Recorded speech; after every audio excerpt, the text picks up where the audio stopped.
பல்வேறு தொழில் செய்யக்கூடிய மக்கள் இன்றைக்கு ஆளுகின்ற திமுகவின் மீது கடுமையான கோபத்தில் இருக்கின்றார்கள்.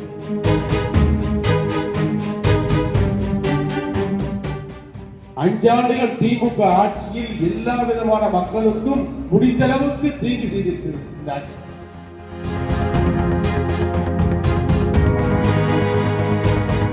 இரட்டை என்ஜின் அரசால் மக்களுக்கான நலத்திட்டங்களை எளிதில் நிறைவேற்ற முடியும் என சிவகாசியில் நடைபெற்ற அதிமுக தேர்தல் பணி ஆலோசனைக் கூட்டத்தில் அத்தொகுதி வேட்பாளர் KT ராஜேந்திர பாலாஜி தெரிவித்தார்.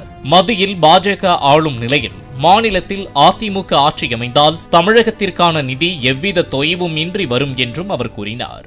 தமிழ்நாட்டினுடைய நிதி நிலைமை மோசம். அப்போ எப்படி அதிமுக செய்ய முடியும்னா, அதிமுக 2 இன்ஜின் போட்ட அரசு. டெல்லி எங்க பக்கம், மோடி எங்க பக்கம்.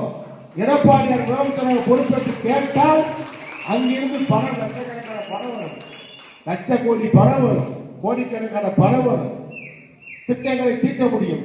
என்னையாலும் பார்த்தாலும் டெல்லியோட சண்டை போட்டுக்கிட்டு பிரதமரை மதிக்கிறது கிடையாது. மத்திய அரசு, ஒன்றிய அரசு சொல்றது அவமானப்படுத்துறது, கேவலப்படுத்துறது, கிண்டல் அடிக்கிறது.